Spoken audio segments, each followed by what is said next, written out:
In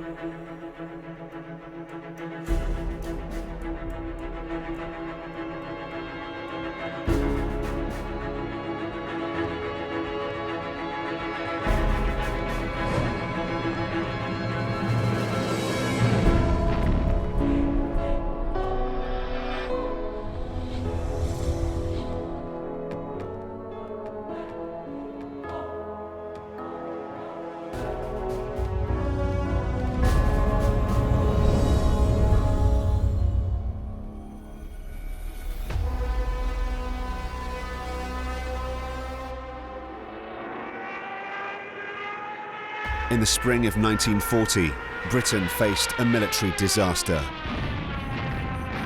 Trapped on the beaches of Dunkirk, the British Expeditionary Force faced an impossible situation as Hitler's army closed in. We went through hell. The guts, the bleeding, the men being blown to pieces, and the machine gunners shooting them down by the hundreds. It was absolutely dreadful. These Stukas was fitted with sirens, and they screamed as they came down to frighten you, and they did. We were dive bombed all day long, dead bodies. You just prayed you were in the right queue. One of my friends got hit in the head by shrapnel. Both of his eyes were blown clean out of his head. He died almost instantly, which was a good thing. They came diving down on us, the soldiers. Said, "What the devil are you doing here, missus?" They piggybacked me along the beach. It looked as though, potentially for Britain, the war was over before it had even begun. The core of the British Army was on the brink of being eliminated. There seemed no escape. We was on the beach for 48 hours. No food, no water, nowhere to go, nowhere to hide. You just hoped that they'd miss you. Operation Dynamo was the climactic moment of one of the greatest escapes of all time. Hundreds of British ship crews, many in private boats, crossed the channel, bravely plunging into the thick of battle. The water was up to my chest, overcame the Luftwaffe, so we were like sitting ducks in the water. My overcoat was permanently wet from the waist down. I could hardly swim, but it's surprising when you've got to, you do it. This hospital ship got blown. This bomb went right down the funnel, and it blew the smithereens, and there was dead and dying boys all laying in the water. And the captain said, "We cannot stop, gentlemen, we cannot stop." And then suddenly we got into the channel, and there was relief, relief, relief. We got to Dover, and then we kissed the ground and cried our eyes out. In celebration of the courage of the soldiers and those who saved them, this is the story of an epic escape that must never be forgotten, told by those who were actually there. I have been to hell. I think and dream of it every night, every day, of the days when I went through so much to live. And now 99.4 is still here. Every morning, wake up, and there it is. So it means I'm still alive. I can dream every night about it. I'm the only known living survivor of my battalion. I mean, I was only one of a million, wasn't I? They're so forgetful today. I talked to some people, they said, "What war was that?" You know, that's the attitude of today. I mean, I go to schools, the kids have never heard of Dunkirk, nor the teachers. Dunkirk is so important in a global military political sense that it's amazing to me that people don't remember it. Certainly until the film came along, people had no idea at all what Dunkirk was. And even those who knew thought about it as, that little British bit that happened before America got involved and saved the day. It's a hell of a lot more important than that. It's a universal story of survival.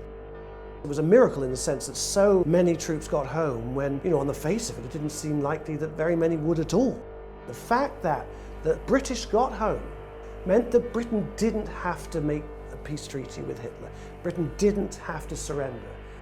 If the troops had been destroyed, the war would have been over, and the consequences, well, would still be with us today.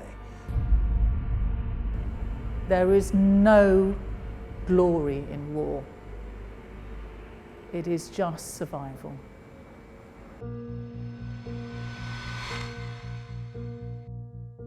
I was born in 1918. A pretty poor family. My mother wasn't a lovely lady, and they couldn't control me, so they said, you will go to Dr. Dada's homes. So I went when I was 5 till I was 8, and then from there I went to Norwood Children's Homes for 2 years, and I went to Sidcup Homes, and that was my early years. And believe you me, you can't understand life in those days. It was pretty rough. I joined the Territorial Army when at the age of 18. Well, I joined it because the cheap beer in the canteen and the girls liked men in uniform. I didn't really join it to become a soldier.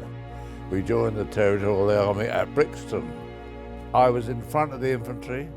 My job was as an anti-tank gunner was to shoot the tanks. We were cycling along with my friend in Wimbledon Common. Recruiting sergeant stopped us and said, would you like to join the army? We said yes. He said, how old are you? And I told him 16. Oh, he says, you're not old enough. I said, hang on a minute. No, I'm 17. So he signed me on. My life was nothing, so that's why I joined the Navy. I was not quite 17. Kid that age, you think it was marvellous. The uniform.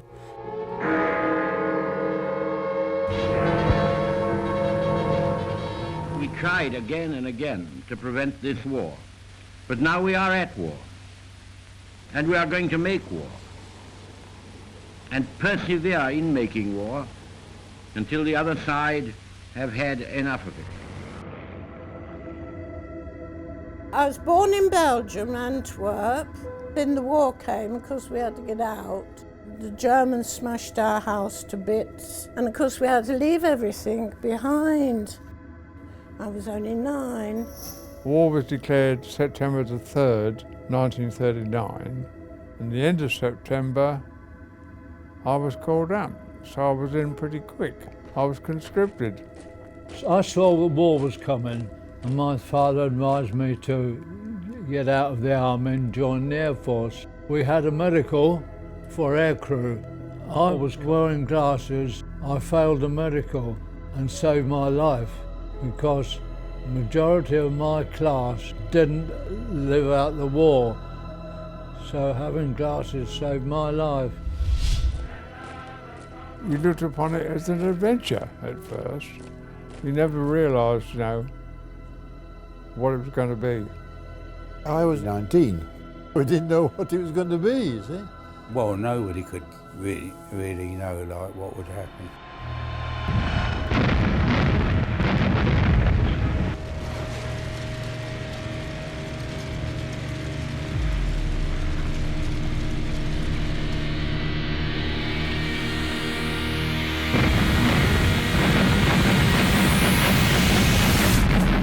World War II was the most savage and destructive global conflict in history. In the wake of the German invasion of Poland, in September 1939, the British Expeditionary Force were dispatched to Europe.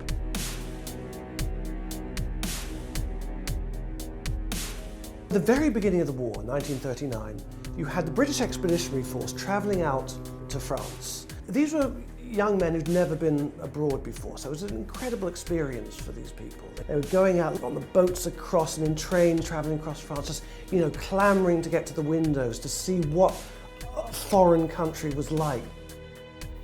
Not much was happening, and they ended up meeting French people, eating French food, doing all sorts of things that they'd never done before, and being away from home. It was kind of an adventure for these young people. Britain is slow to anger and certainly never wanted this war. But since it's been forced upon her, she's fully determined to see it through, no matter what sacrifices are demanded. And those who are making the biggest sacrifice, the fighting men, are the most cheerful.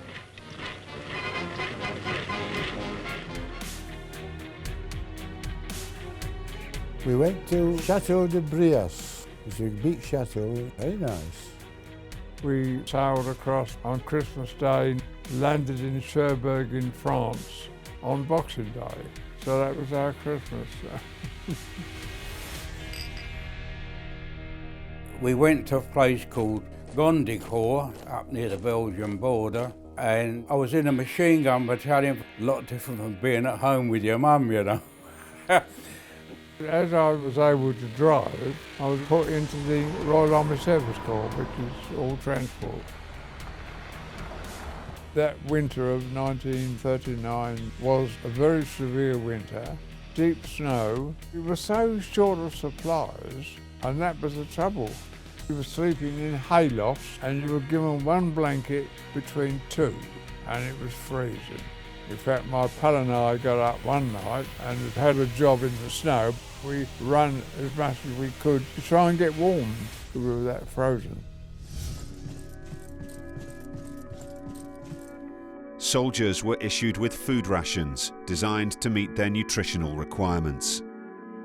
You're given a tin of bully beef, like a corned beef, a packet of biscuits, like dog biscuits, and that was your meals for the day.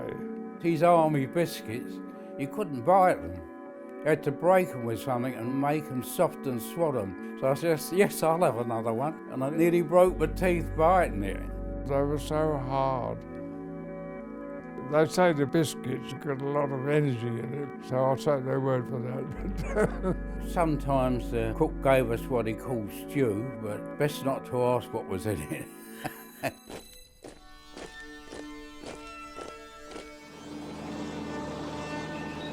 The BEF that went to Europe in 1939 was a totally mechanised army, but with scandalously inadequate training, they were ill-equipped to fight a superior German army. A lot of the troops weren't trained because they weren't really soldiers. Virtually all of them, it was the first time they'd seen action. It's an amazing fact. A lot of these people had never fired a gun. Literally never fired a gun. By the time we went to France, we just about knew which end of the machine gun the bullet came out of. All we did was much about. You're given a bit of basic drill, given a rifle, a little bit of target practice, and then I was allocated a lorry, and that lorry you kept all the time. What we used to do was learn each other's jobs on an MTB. I could fire a gun, strip it down, put it back. I could cox a boat. I know everything about a boat. Well, Jack seems to be having a pretty exciting time at sea. There's no doubt he's doing his bit all right. Here we are at home, nice and comfortable, sitting round the fireside. Do you know, it makes me feel I'm not pulling my weight in this war.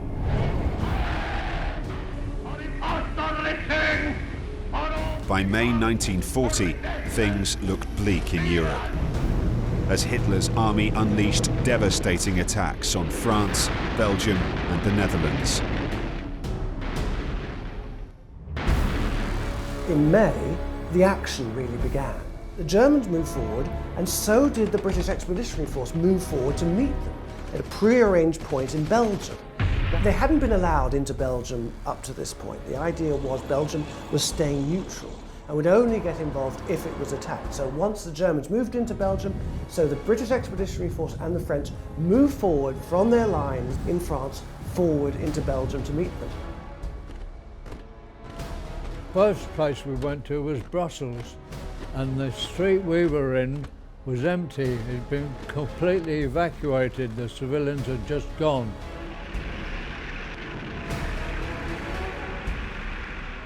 We got on the train in Antwerp and it wouldn't move, so we got off and we walked from Belgium to France. We walked all that way. It's a beautiful day, lovely sunny sky, little white clouds, and we was in this French village, and I was walking across the square, and out of a white cloud came a German fighter, swooped down, machine gun at me. But he was a rotten shot, he missed me. When Germany started the blitzkrieg, the 10th of May, that's when we first met up with the Germans. Went all the way along the River Dial, and the Germans were on the other side firing at our guns, and we were firing at their guns. So we had a Lysander up there sending the information to me, and I informed the army, so eventually got their target and shot their aircraft down. What was expected really was a standoff, like the First World War, a war of attrition, a war of very little movement. People thought they would be ending up in their own trenches, facing the German in their trenches, because that's what they were used to. But that's not what happened, because the Germans mounted this incredibly audacious attack through the Ardennes, using their Panzer tanks, and it just cut through the defences. People didn't think they could get through a forested area with tanks, but the fact was they did. And there were virtually no defences behind it, so they just streaked through. And in a matter of days, they had reached the coast. We found ourselves at a town called Wyvern. These Stukas would circle up and then pick their target, and the leading one used to be diving down. Well, we discovered that if you fired, those who were circling could see the flash of the guns, and they would probably bomb you. So in the end, we used to wait until the last one was in his dive. He used to come almost vertically, and he couldn't alter it, and that's the one we used to shoot at. Shot one down anyway, that was quite satisfactory. I heard that the Germans are 4 miles away, and I suddenly saw a roadblock, soldiers coming through. It was the Guards Brigade. I said, "What are you buggers doing?" He said, "We've been told to retire to Lille." I said, "Well, I've just left there." And he said, "Well, you better hang about, see what's going on." So my officer, he went and found out that we've got to move too. So from there we went to Arras, Amiens, and fought the Germans down there. The Allied armies were hampered by poor communications. With no common leader, they often operated solely with their own objectives in mind. We didn't know where we were going and what we were doing. The lack of communication between the British and the French in the build-up to Dunkirk. Neither side really knew what the other was doing. Sergeant Grover said, "Harry, you put on that spot there with your gun, and if any tanks come into you with their guns pointing forward, they're enemy. If the guns are reversed, they are friendly." So I said, "Okay, Sarge." So I sat there with my gun, and I said, "There's tanks coming, Sarge." He said, "Well, shoot the bastards then." I said, "Yeah, well, I can't see him." "Oh, right, get on." So we carried on, and suddenly they started firing at us. Guns were blowing us to pieces. And I thought, this is terrible, this is terrible. And then suddenly my gun was hit, and we were knocked out for a couple of minutes. And suddenly, "Monsieur, oh, Monsieur Bouchard, we're so sorry, we thought you were the Germans. These are bloody Frenchmen in this tank as big as a house." But we got about 17 casualties then. The lesson that was learned was that communication with their allies would have to be far, far better in future. And not only that, their communication amongst themselves would have to be better. The Allied defenders were unable to match the sheer might and ferocity of the German blitzkrieg attack. Faced with superior air power and a more unified command, they were a poor match for the German Wehrmacht. The German army was better equipped, it was most certainly better trained and more experienced. All their armaments were better than ours. Their machine guns were better, their anti-tank guns were better, their tanks were better. Always one step ahead of what we got. They always had bigger tanks that could fire farther distances. They just stood out of range of ours and just knocked them out. We had rifles, but they weren't good. My weapon was a Webley 38. When it was time to fire them, it was time to get out of it, because you couldn't hit a barn door at 10 feet with them. The defenses of Paris are airtight. Enemy planes will find a barrier of steel guarding the throbbing heart of France. The bitter lesson of 1914 has resulted in the famous Maginot Line. For mile after mile along France's eastern and northeastern frontier are lines of steel and concrete gun turrets, connected underground by vast subterranean chambers. Here, entire armies can be quartered in comfortable and air-conditioned surroundings. "They shall not pass" is the historic war cry of the French soldier, and the scissor-like crossfire of the Maginot Line makes doubly sure that the new World War will not be fought in France. The Allies could do little to stem the advance of the enemy. In the town of Wormhout, 17 miles from Dunkirk, British troops were overrun by advancing German forces. I saw the best and the worst of war. I had some wonderful friends, and my colleagues were so brave. There was 100 soldiers put in a barn as prisoners. So the Nazis came through one evening, and they machine gunned and shot every soldier in there. And these men were murdered, but fortunately, Pooley and Callahan were still alive under their bodies of their mates. And they stayed there with all their dead and dying, and those dear ladies, farmers' wives, put them in the grave.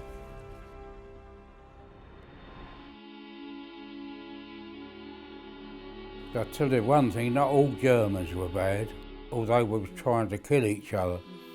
And I don't suppose a lot of them wanted to be where they were any more than we did. The funny thing is that I like the German people.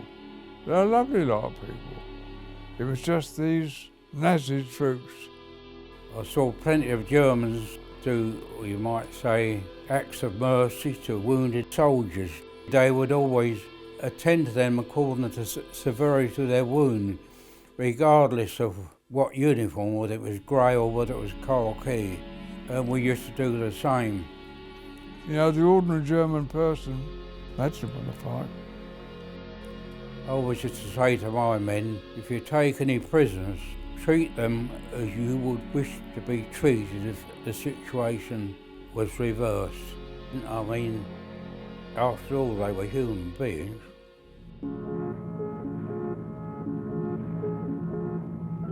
As Hitler's forces moved through France at lightning speed, the Allies found themselves fighting against overwhelming odds.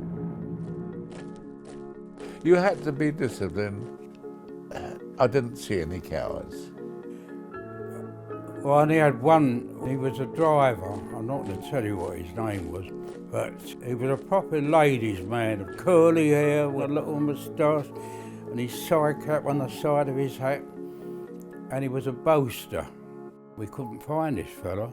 He went missing and I found him lying in a slit trench. So I said, like, where have you been? He said, I got lost. And I said, well, how did you get lost? Walking up in broad daylight behind someone else. But anyway, that was it. So I used to give him the least responsible job, which I thought wasn't quite fair, you know, the least dangerous job. I know you had a wife and daughter. I said, what will your family think when you're branded a coward? He said to me, I don't care what you say or do to me, he said, I'm not driving this carrier up that road. Well, the only thing you could do was to stop their pay. Not that we got much anyway. And I wouldn't have minded if he wasn't such a boaster. When he was out, oh, we did this, we did that. I said, you did nothing. You sick crap your pants. I don't know whether you call that trauma or what.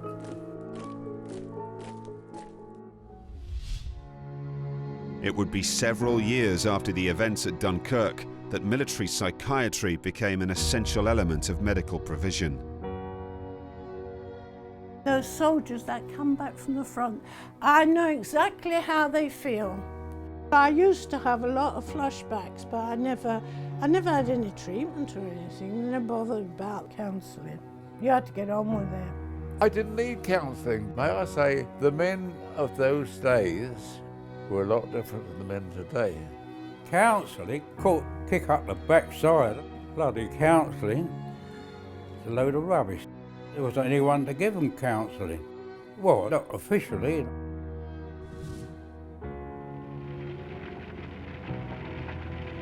Outnumbered, outgunned, and outmaneuvered, the Allied defenders fought a desperate retreat as the Nazi war machine closed in.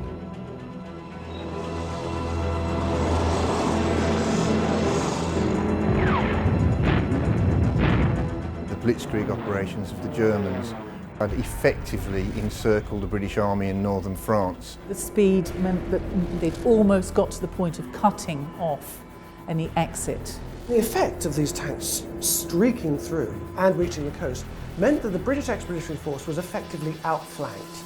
It meant that even before the fighting had begun in any real sense, they already were on the back foot and they were going to have to retreat. The British, from a purely pragmatic view, saw that the battle was lost.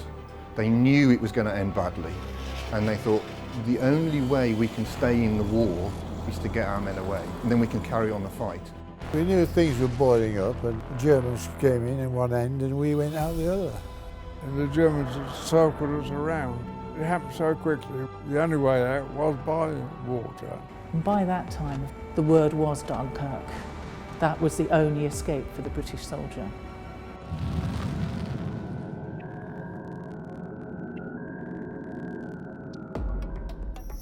Along this road came this German staff car. The patrol shot the driver and the officer in the back jumped out and ran away. But he left behind in the car his helmet, his belt with his Luger and a briefcase. That was immediately taken to the divisional headquarters, and they realised this briefcase contained the plans for the German corps that was to attack Dunkirk. There were 2 days' grace which allowed the French citizens to get out of Dunkirk itself, because it had been bombed heavily, and the French soldiers to barricade it so that they could defend it. The situation was rapidly becoming desperate. German tanks had reached the Channel coast. The Maginot Line had been outflanked. With the French and Belgian armies retreating on each side, there was only one option for the BEF: withdrawal to Dunkirk. I was driving along this very twisty road, and there was a bridge that had been hit and the road was completely blocked. You couldn't get through. So I stopped, and while I was looking at the map, I suddenly saw someone coming up with a revolver in his hand. So I grabbed my rifle ready to shoot, and then realised it was a British officer. He said, "Where are you making for?" And I said, "That little village." He said, "Well, good job for you that the bridge is down because the Germans are in charge of that village." And he said, "In case you don't know, you're encircled, so make for the beach." So I drove back to where my company was, but they'd gone. Montgomery was able to shift my division to fill up the gap where the German panzers were going to come through. So we got to the Comines Canal, where we took up position just in time before the Germans arrived the other side. We were there for about 5 days holding them back while the rest were getting away from Dunkirk. On the last night, the Germans got around us, so it was decided someone had to go back to our headquarters and tell them what was happening. So I volunteered. So I ran up to this farm, and on guard outside was a friend of mine, and he shot me from a few feet, but it wasn't serious. It went through my right shoulder. He thought I was a German, and he said, "I'm sorry." He said, I aimed for your head." Well, it was only a few feet from me, and I said, "It's a bloody good job you're a rotten shot then, isn't it, John?" Defeated and humiliated, the Allies were backed into a corner. Surrender seemed inevitable. The war for Europe was assumed to be won. This incredible defeat, because that's what it was. It was a huge defeat. Looked as though it would wipe out the British Army. If the army was outflanked already, all the Germans had to do was to curve round and it would be completely surrounded. And if it was completely surrounded, how on earth could it possibly do anything but surrender? We heard from the general that they could not help us. I knew we'd lost the war. You thought, well, they're going to invade Britain now, and that's it. I didn't know how we could possibly win at that stage. We'd lost everything. The whole British Army, all its equipment. Amid the unfolding chaos, the BEF headed for Dunkirk. As the British Army moved back, it became fairly clear to Lord Gort, he was the Commander-in-Chief of the British Army, that if Britain was going to survive in the war, there would have to be some kind of evacuation. And it became very clear that evacuation could only take place through Dunkirk, because bit by bit all the other ports came into German hands. The only one that was still in Allied hands was Dunkirk. Now the British soldiers, they didn't know why they were retreating. We didn't know what was happening. It was dark. We just walked and walked and walked to Bray Dunes. Eventually we decided to walk to where that smoke was coming from, Dunkirk. They were sent into the retreat thinking maybe my unit's done something wrong and we're being punished and we're being sent back. They didn't realise for a long time that they had been completely outflanked themselves. And so back they came. We got through and I said, oh, come on Ken, jump up. I got a lovely big horse. I put him on board. I said, we're going to have a ride in Dunkirk on this. We started the ride. I said, no, we can't do that. That whole horse is going to get killed. Come on, off you get. Let's go back. Then we walked, and that was it. We handed over to French troops to hold the Germans back while we got away, so we drove to the outskirts of Le Pen, and we were told there was someone there that would meet us and tell us where to go. Of course, we got there, was no one there. So we walked into the sea. I remember the water was about up to my chest. Over came the Luftwaffe, machine gunning along the beach. There were no ships, no boats at all there, so they took us out the water and decided that each machine gun crew would find their own way. We came across a farm and the farmer came out and said, are you staying? And we said, well, we're moving slowly. And he said, well, here's the key of my house. He said, look after it as long as you can, because I'm going and leaving everything behind. And then the signal came through, evacuate, so we evacuated, and that was the end of that. We were 3 weeks on the road. We were in the farmyard with all the animals. All we could help ourselves, went into the nest boxes, but we couldn't drink the water, we couldn't drink nothing, we could have nothing to drink. I hadn't got any food, no water, nothing. I said, oh, Ebby, I said, what are we going to do? He said, Harry, there's an old bullock there. He said, we're going to shoot him up. He's going, I could hear him moaning, poor old thing. So we shot him, and he cut some joints of beef off of, and we had steak that thick. My God. We did eventually meet the soldiers. We were with the Cheshire Regiment. They were very good, they fed us. We had a lot of biscuits, hard crust things, horrible. With the enemy on their heels, the retreating army continued to the coast. We were told that if you find a forces shop, just go in and help yourself, because the Germans will have everything. So I went in there and I got some cigarettes, and my co-driver, who'd never driven the lorry, he got some whiskey. He was a Scotsman. He was in the back of the lorry, drunk. And that was the last I saw of him until I got to the beach. As thousands of defenseless civilians fled for their lives, the soldiers witnessed scenes of countless horrors.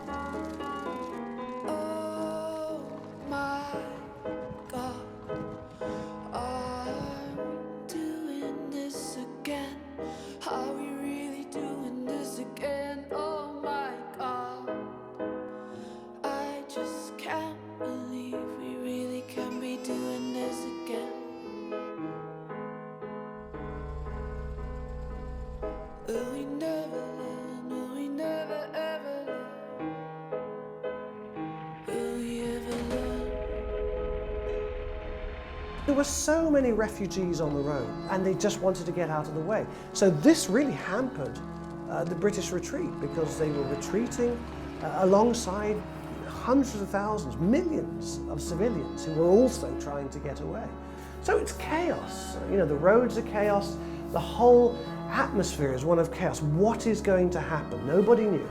We had to keep going, but the French did suffer. We saw some terrible things there, terrible. The dead bodies on the side. It was terrible.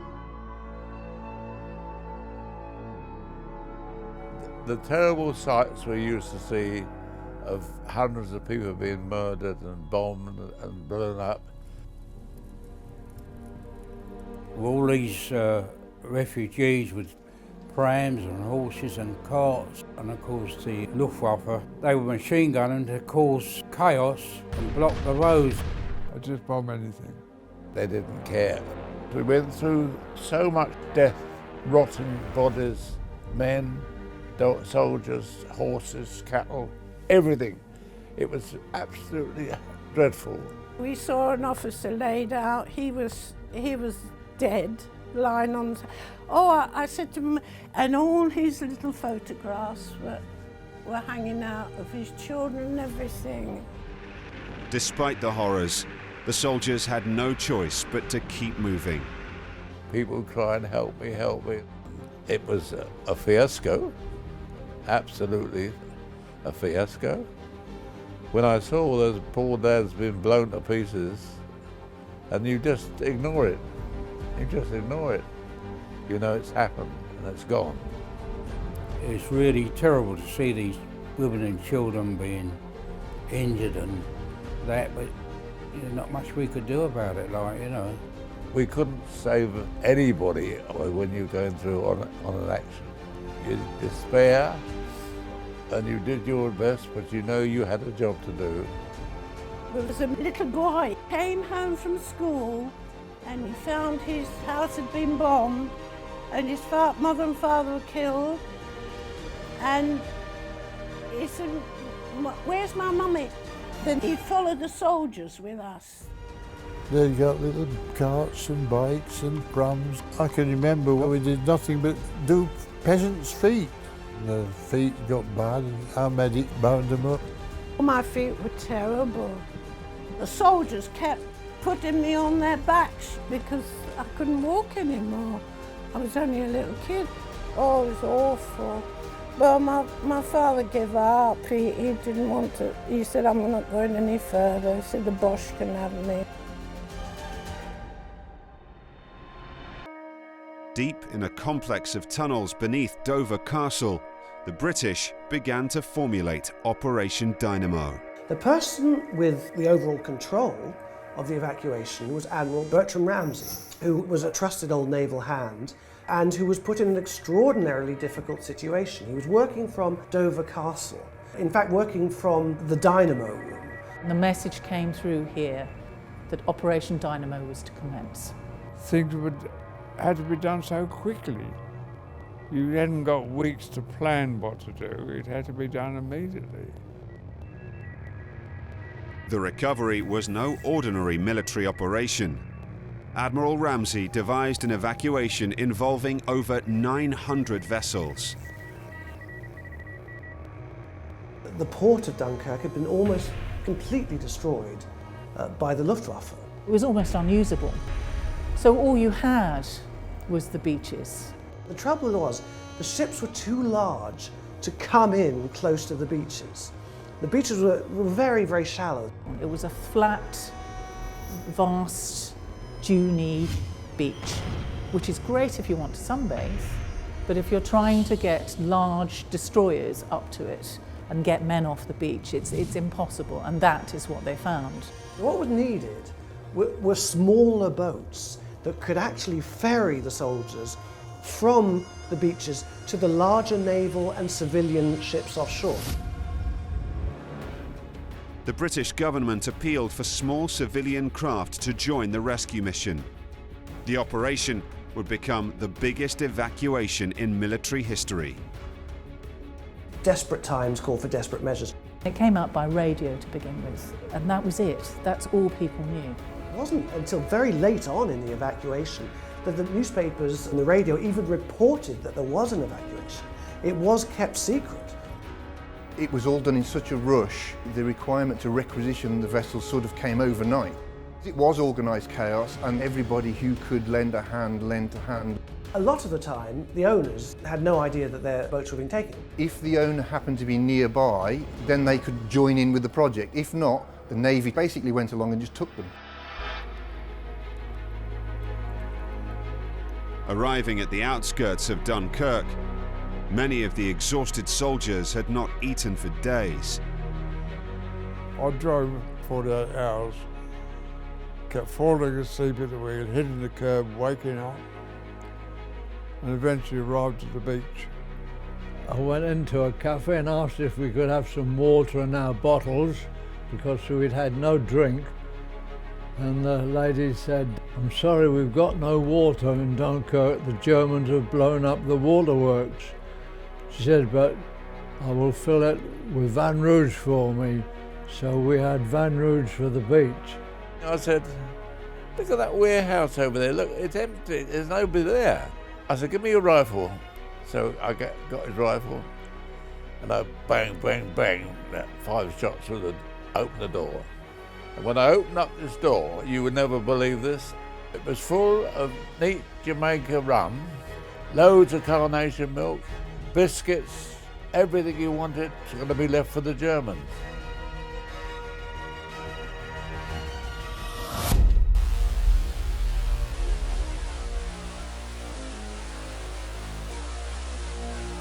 Dunkirk was a military disaster. The loss of equipment to the British Army was colossal. As soon as they got to Dunkirk, the soldiers were surprised to hear that they were going to have to blow up their cars, their tanks, anything that they'd travelled in to get there.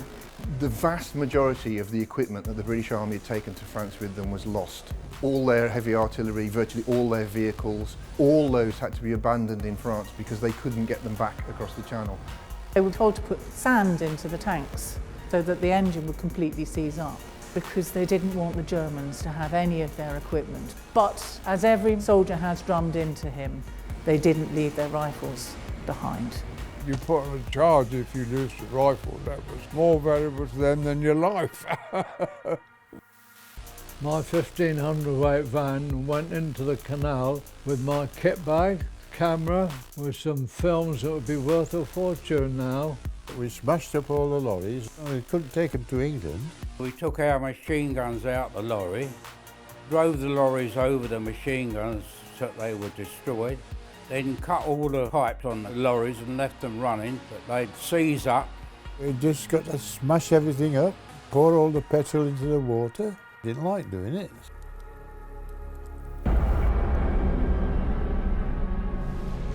There was a big hotel on the seafront.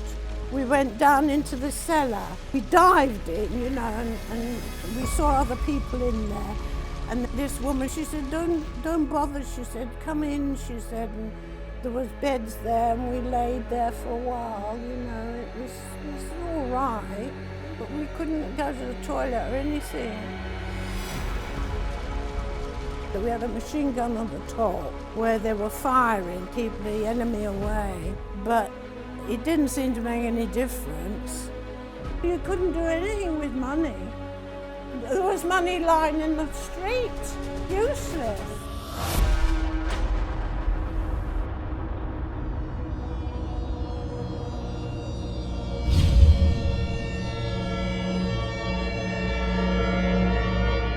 After we got to the beach, the lieutenant said to me, "You're Air Force and these are all Army, and if they get hold of you, you'll get beaten up." Because they could see no support from the air. He said, "Well, what you'll have to do, take your shoes off and put some boots on, a Macintosh and a tin hat." So I was completely disguised as an army chap. As tens of thousands of soldiers congregated on the sands at Dunkirk, they were confronted with scenes of destruction they would never forget. was all on fire down the beach. We got attacked by the bombers and the Stukas were coming down, dive bombing on the beach. People don't realise, but my God, you saw all your mates being blown to pieces, ships being blown apart.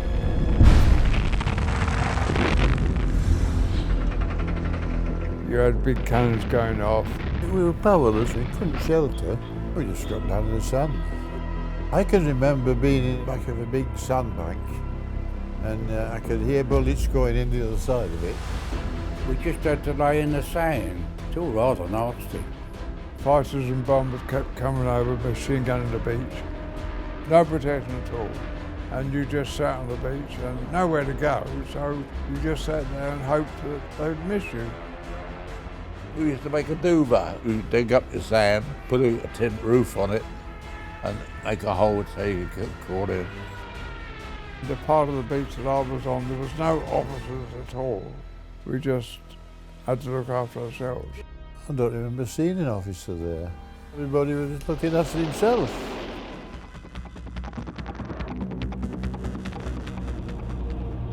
There's bodies lying all over the place. We had to bury a lot, and where we buried them, they put bottles.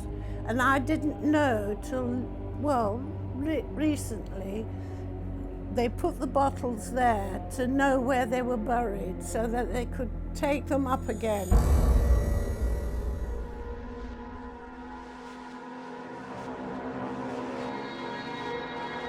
Morale plummeted to a previously unknown level as the soldiers waited without supplies or hope.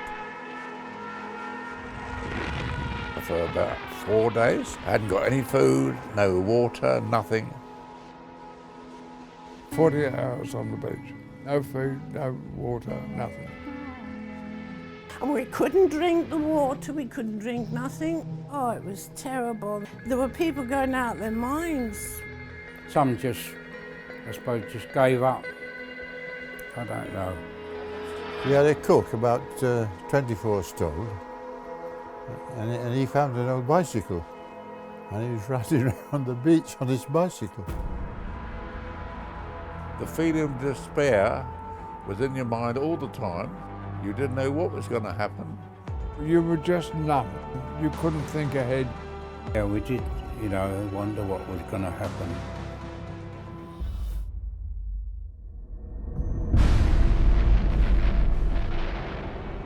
As they waited under a hail of bombs and machine gun fire, the defenceless soldiers felt abandoned by the Royal Air Force. There was a general sense amongst the army on the beach that they had been abandoned by the RAF. There was enough defence. Where was the aircraft guns? There was none there. I never saw one British plane. They didn't do much. Well, we hadn't got many planes, had we?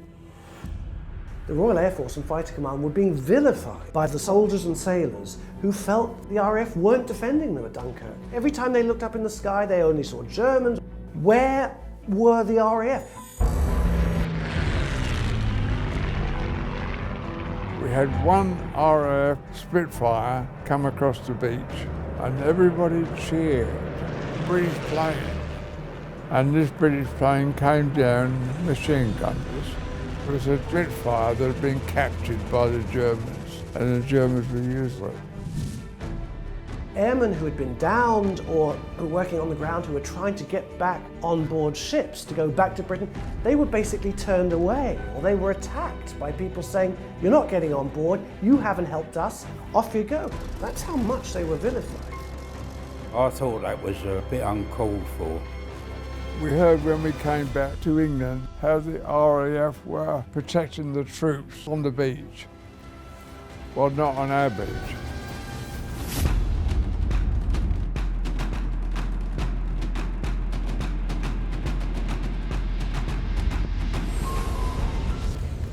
Weakened by losses during the French campaign, the RAF couldn't stop the German air assault, but they could hamper it. The soldiers and sailors simply believed that the RAF weren't there. The fact is, it was really unfair because the RAF were there The air battles over Dunkirk were actually quite intense. They were there, they just weren't directly over the beach. But Spitfire overflying the beach is going at well over 300 miles an hour and is going to be over the beach for a fraction of a second, a couple of seconds at most. The air-to-air combat that took place to try and stop the Germans from getting to the beach was 7 miles inland. So would have been out of the line of sight of the guys on the beach anyway. They were there, perhaps not over the beaches, but a bit farther inland or out to sea. You had this extraordinary standoff, and of course, at the time of the Battle of Britain, the entire attitude to the RAF changed, and they became the nation's heroes.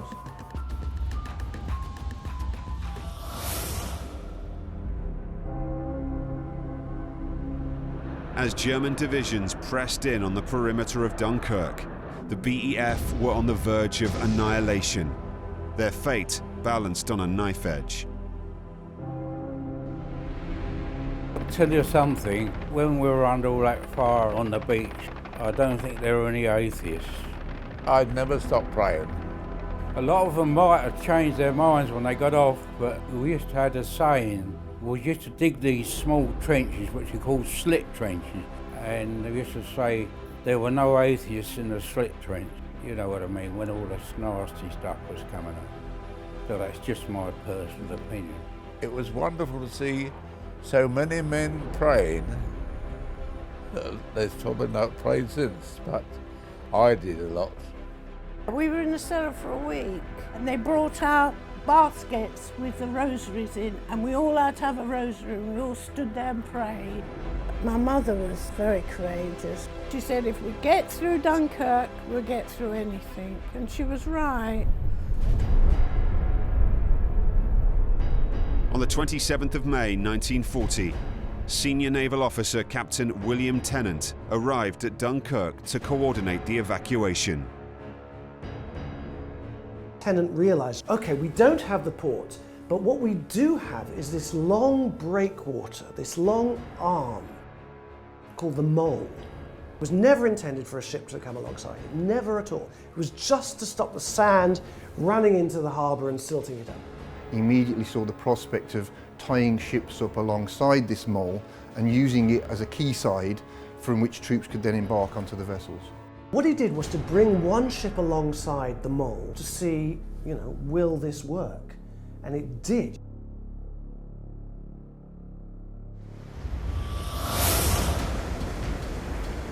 An armada of ships crewed by the Royal Navy and civilian volunteers sailed through the treacherous waters of the Channel. Many would face scenes they had never witnessed before. It was terrible. It was something I've never seen before. People was getting killed. These boats coming down, boom, all the time. It wasn't organised. To me, I can understand it's emergency. Just get over there, get what you can, push it back over. The majority of the little ships that came over were actually commandeered boats that were taken across by members of the Royal Navy. And these members of the Royal Navy very often didn't even know how the boats worked. Well, a lot of them didn't know what they were doing. One boat had 60 people on it. When it come in, it was up here. When it 60 people, the boat was right down, about 2 foot from the gunwale. The purpose of the little ships was to take people from the beaches onto the bigger ships offshore. So, they might do this time and time and time again. I went in about 9 o'clock and come out there about 4. I've done about 3 trips, back and forward, picking up people. We kept going out to sea trying to get on the boat. They were always filled up before we got to them. I didn't want to go back. I slept on the table. I couldn't go back again, but I was, let's stay again. We stood on that mole. We waited ages to get a ship. They were shooting at us. Oh my God. We kept waving to ships, asking them to stop for us. A lot of them passed. Mummy had a 90. She just kept waving, stopping I'm British.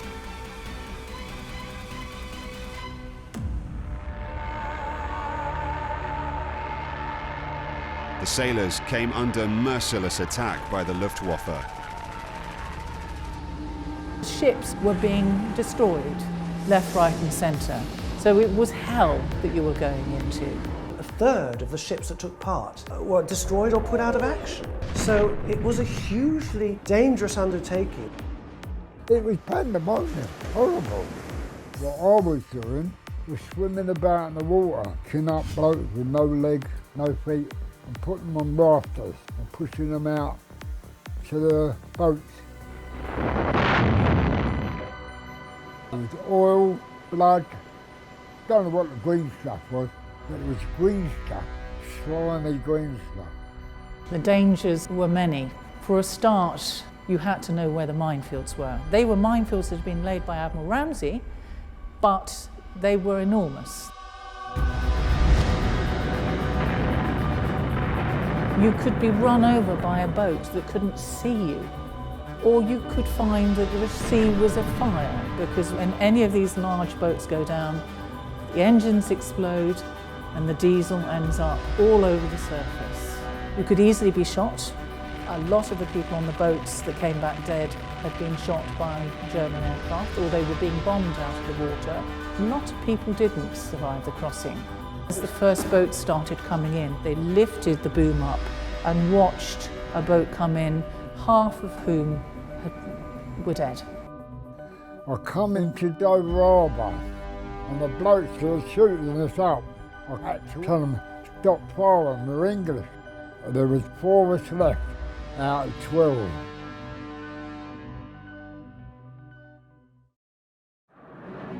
As the battle raged inland, across the sky and into the sea, all hands worked to the absolute limits of their endurance. Nobody talked to each other. It was out. When I was in full uniform, I just waded out up to my neck in water because I saw this ship, and it was a paddle steamer.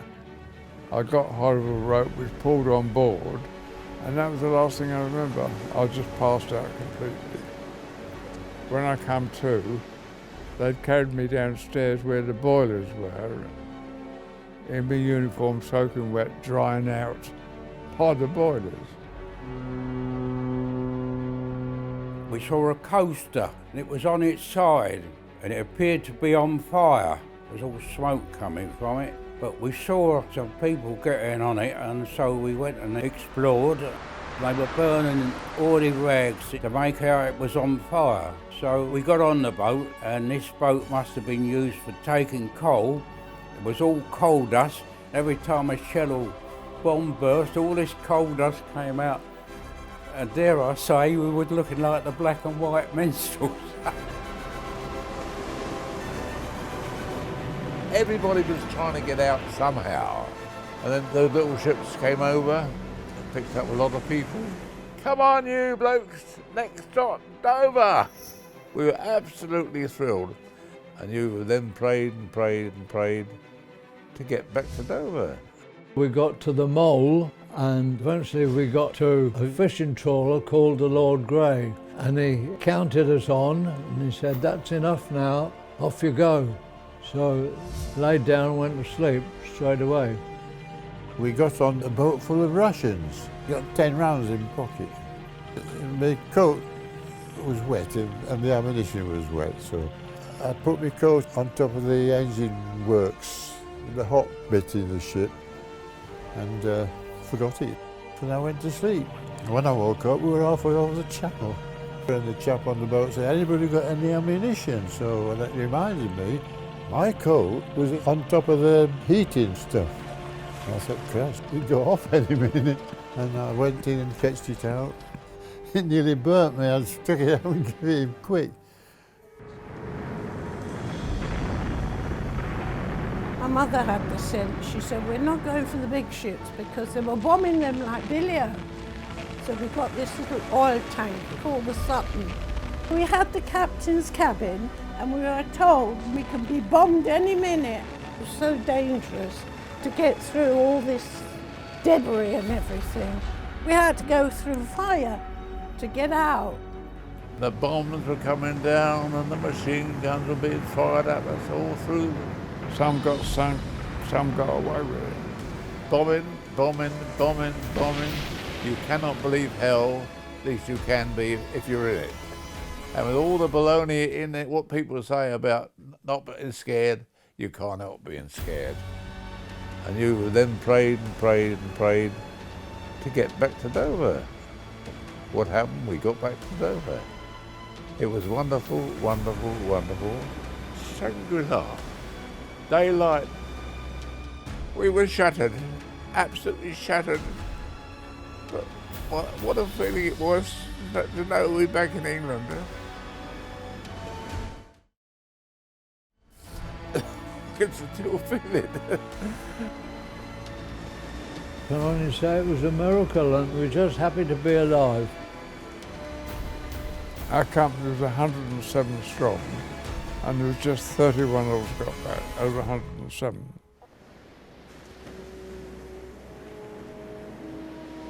The British Army, who had left the shores of France in the depths of despair, were welcomed home as conquering heroes. We just lost a battle, but these people in England were treating us like heroes. The thing that I can still say to this day, doesn't sound very much, I know, but it was amazing. As we came into Harwich, there were hundreds of women on the docks, and they'd all obviously been told, as soon as the troops start coming off, grab a soldier and look after him. Standing on the quayside with all these lovely ladies, and they all wanted to get hold of the wounded hero, me. And I was in more trouble from these ladies from the WS than any bloody German. They were all trying to grab me. The medical officer said, "You're still warm, you'll do." Some lady got hold of my arm, took me into a hangar, gave me some tea and sandwiches. My co-driver, he survived, and he was telling everybody that I saved his life. Well, I didn't really. I was driving the lorry, he was in the back drunk, and I got him to the beach and got him out before we destroyed the lorry. So in a way, I suppose you could say I saved him, but not really.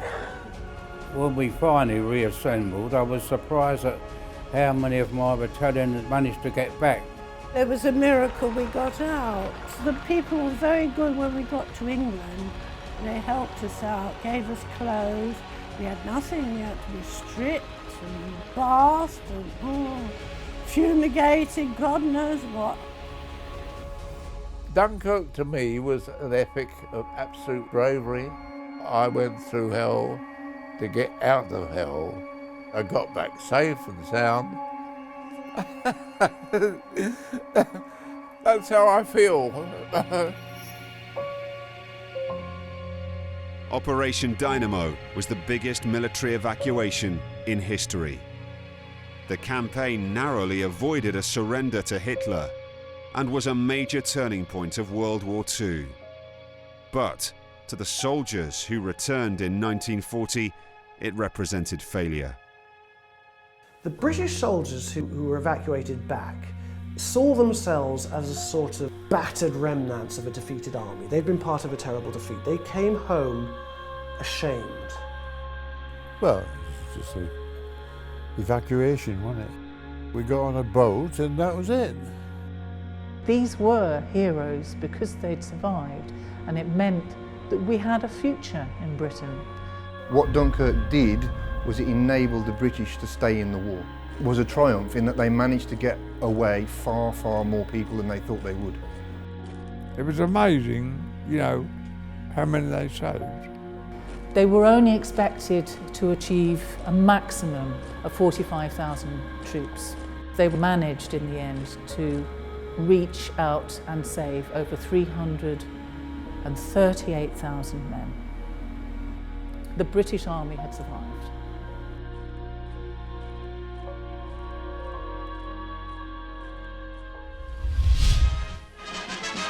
A mood of national euphoria captured the British public. The smoke of battle hangs over Dunkirk, that port just across the channel from which thousands of men of the BEF are coming home.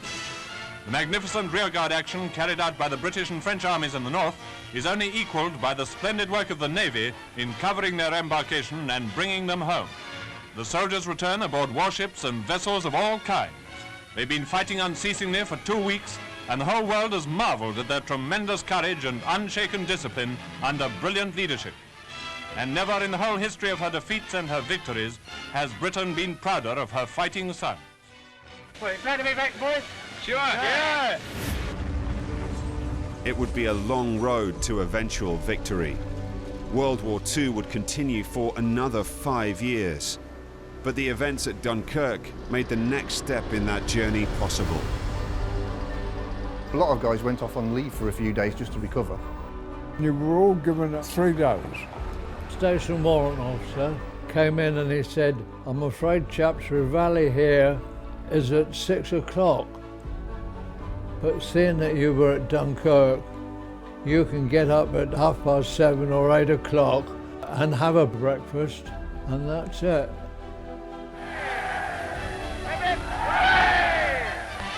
The men of the BEF have been enjoying some respite from danger after their heroic withdrawal from Flanders. Here in a rest camp, they dust themselves down, sort themselves out, and indulge in a little music.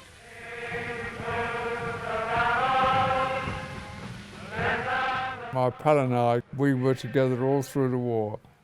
We both survived Dunkirk. But when we went out to the boat, we sort of somehow went different directions. And I assumed that he'd either killed or taken prisoner.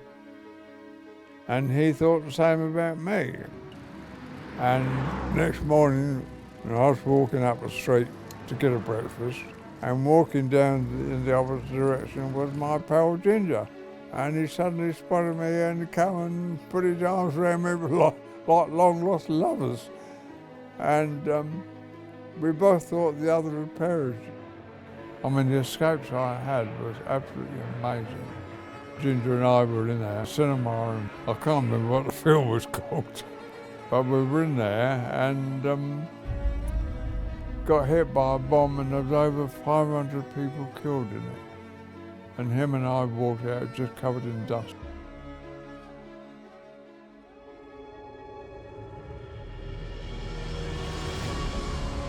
Operation Dynamo has been the subject of multiple films. The 2017 release of Christopher Nolan's Dunkirk focused the world's attention once again on the events that changed the course of World War II. I just think it's one of the great stories in human history. I am very excited to have some of the veterans who were actually there participating in the events. We screened the film for them, and it was one of the most daunting things I faced as a filmmaker, to stand in front of those people who were really there, who are now well into their 90s, and show them, our version of their story. We went to the first showing of Dunkirk. I was on the red carpet up there, Leicester Square, and they was coming along, giving out a couple of them. There were hundreds of people behind the barriers. Walked up and they were clearing and shit waiting. It was astounding, It was a good film. The only people who realised what the Dunkirk spirit was were people who were there. No one else can imagine what it was like.